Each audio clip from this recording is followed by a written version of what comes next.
right, shalom, shalom, shalom, shalom. Israel, Pastor Core here, straightway Kansas City. And pray you having an excellent day, drinking fresh spring water. But I was talking with the boys the other morning, and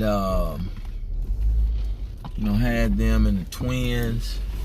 We're all sitting around, and I was just explaining some things to them, pertaining to, why set apartness is important. Well, everybody says set apart, and everybody talks about set apartness. But let's back up here for a second. I want to come in just and hone in on that fact about being set apart, because when I look at what being set apart is, and I look at the things that I have done just in me coming to the knowledge of the truth, looking at the Bible, the Bible requests that you come out from among them. It's not suggestive. It's not asking, do you want to come out from among them and be separate? It's telling you, come out from among them and be ye separate. And then it's telling you also, be not a partaker in her what, Gabby? Yeah. You know what I mean? So you got to think about that. What is set apartness? Is it moving locations? Is it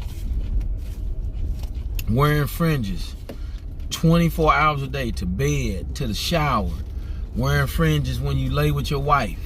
What is fringe? What is it? Because a lot of people have a lot of different things that they begin to conjure up in their mind when we start talking about set apartness. But I can tell you this. Set apartness, first of all, starts with the change of mind frame, and I can prove it to you. I guarantee you I can. And in fact, I'm going to bring up a point for you to consider as it relates to set apartness. And so,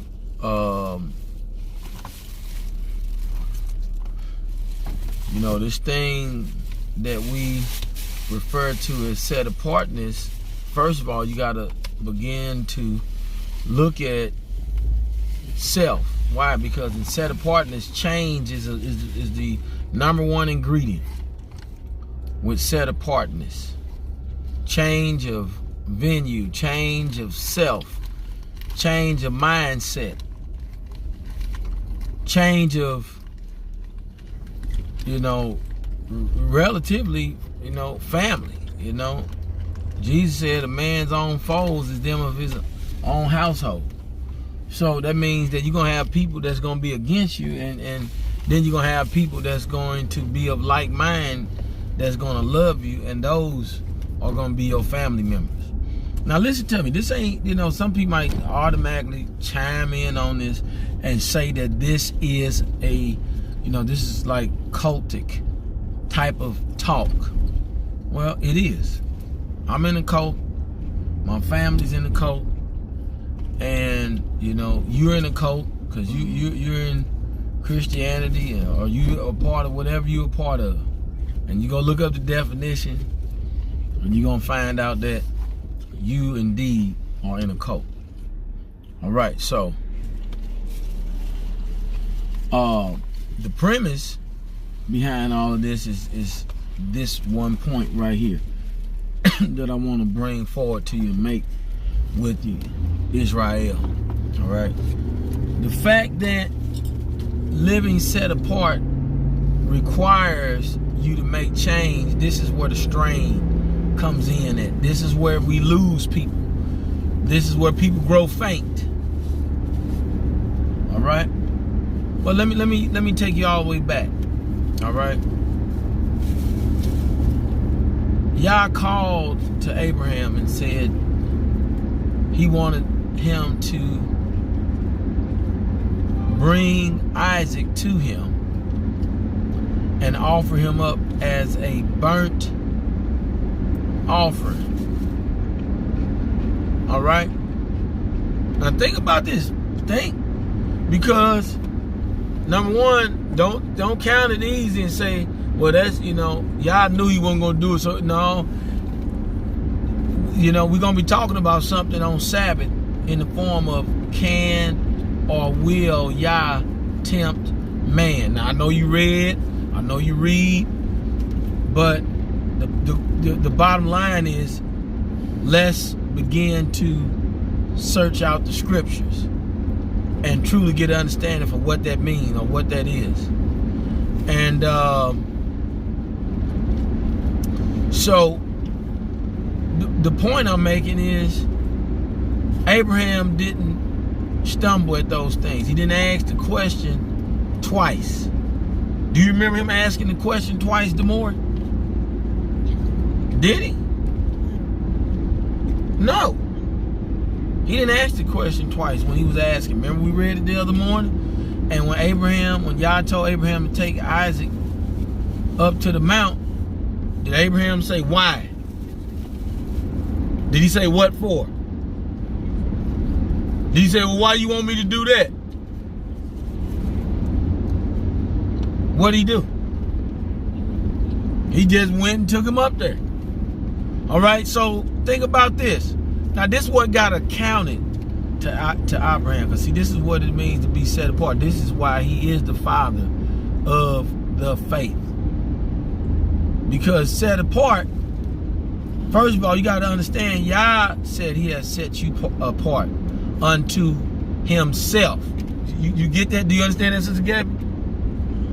He set you apart unto himself. All right?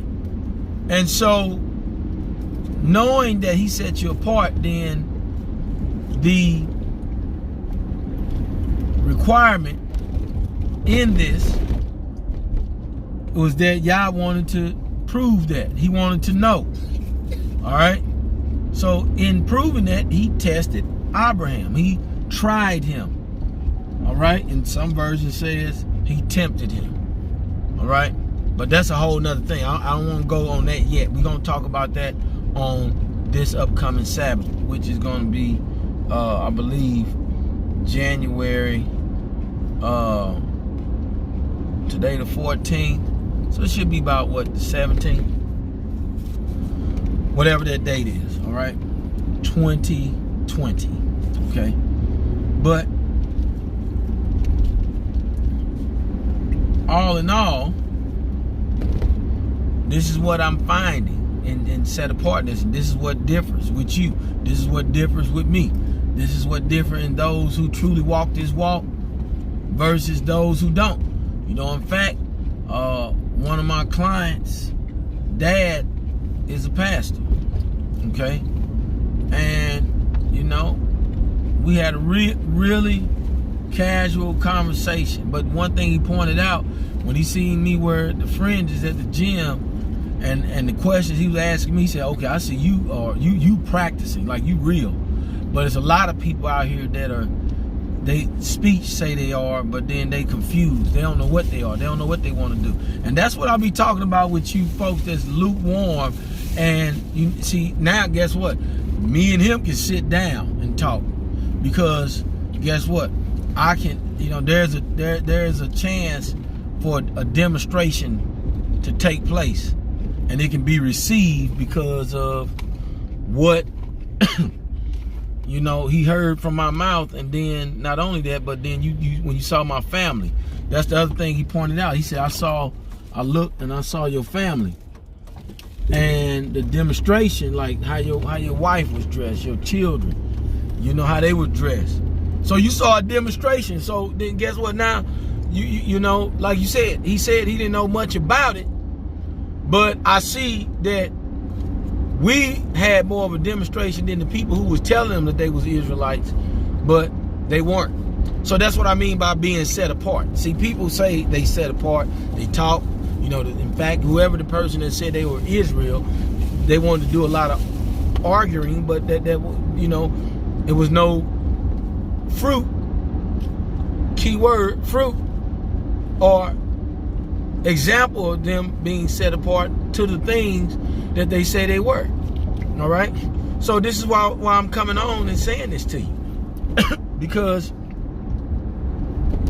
being set apart, you know, has everything to do with, again, the change that's going to take place.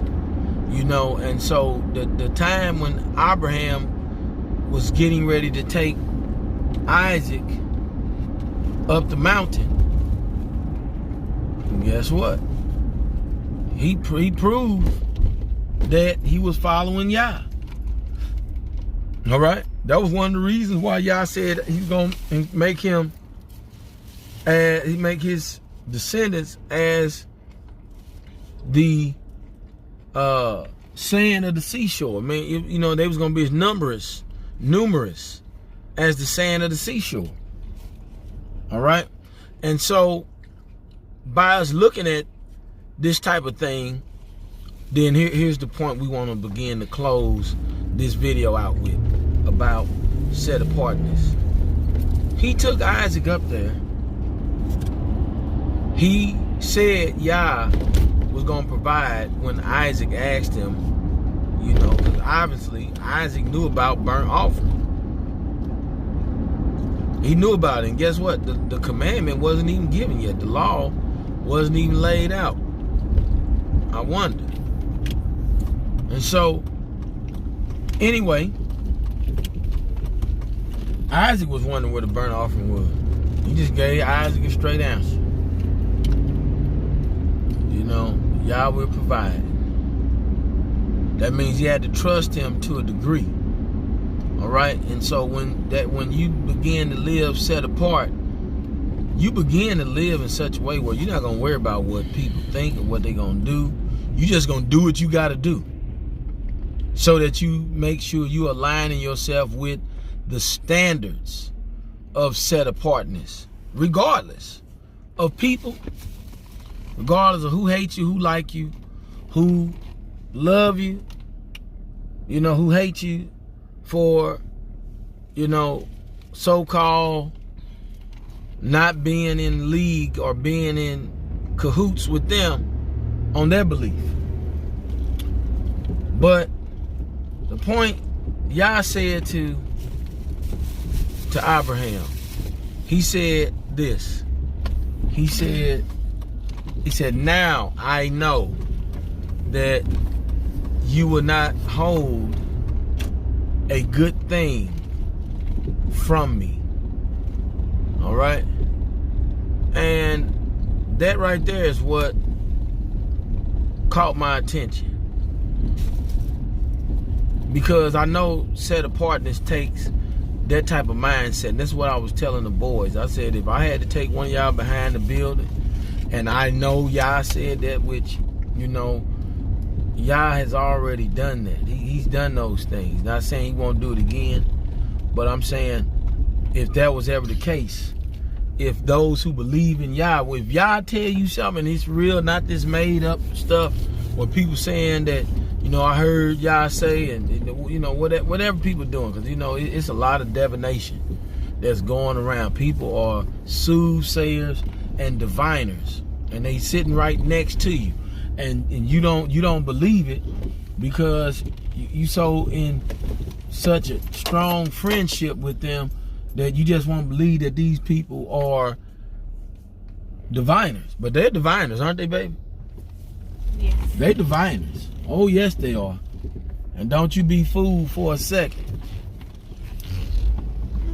Oh, man. What is this?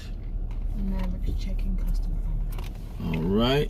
Well, but anyway, you know, they said to Abraham, Yah said to Abraham that he, you know for sure now that there's no good thing that Abraham will withhold from him. So here's the point I'm making. I'm going to get ready to shut this down. I'm trying to find me a parking space and pass the court, doing what I'm doing, out, taking care of things. for the saints, getting it in. All right? But here's the point I'm making. See, and this is what I mean by set apartness. And this is where you get lost. I want you to stay with me. All right? Wait for it. All right? You ever heard that? People say that? Wait for it. All right? So, wait for it. Hold up. I'm backing in this spot. All right? Like the pro I am. You know, I got mad skills. Sister Gabby learned that a long time ago. She used to jump and move and hop when I be riding, but now she is at rest because I know what I'm doing.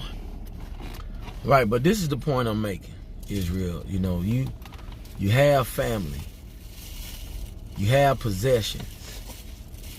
You have a vision on the way you want to live life. You know, you've been told by this society, follow your dreams, and the army told you be all you can be. But in all actuality, you know, the word requires us to seek ye the kingdom of heaven first. So then there goes all your stuff that you desire to do. Because what if it don't line up with the Most High Yah? Are you still going to be set apart? If it requires you to, you know, leave friends, leave family, well, guess what? That's not far-fetched. Because look, Isaac, I said, here it is in the front of the book, son. We was up 5 the other morning, and I was reading to them and the twins. And I said, do it require us to do anything on our behalf to be set apart? You dang right. Abraham got tested. And I said, then you can see this later on in the book with Yahshua when he came. He said, whoever leave lands, houses. Didn't he say that? Mother, father, brother, sister, wives. For what? For his name's sake. So then guess what? Now it's like, why do I gotta do all of that? I always show people that when they come into the way. And I ask them, I want to know. You know, just like one of the brothers called me the other day. You know, we opened up our arms, we welcome. He ain't been here for a while. You know, and I listened, but I made sure I told my brother this. I said, look, I ain't gonna keep playing with you, man. We can't keep going back and forth with the Most High Yah. Now, I know you knew her, but stumbling was going to come, brother. But this is why we've been here. See, people ain't solid in this way just to be solid because they want to be. People aren't here just because they decided that this is just a place they want to be. No, when the Most High Yah has unctioned you to be here and to follow him and follow his ways, just like Abraham, you've already made up your mind again. So it goes back to being set apart, you know, and desiring to make the change. And the change all happens right here. So, you know, this is something I want to put on your heart, Israel, today about being set apart. And I wanted to spend a little time with you today. Bless you well. Keep the ministry lifted up. Keep Pastor Dow lifted up. The shepherd is putting in work like no end. And so, you know, we want to keep him lifted up all the straight way. The whole of the ministry and even all of Israel that's scattered abroad in this diaspora. You know, the time is drawing near. And we need to ready our hearts and ready ourselves to do and be all that the Most High desires. Shalom, shalom.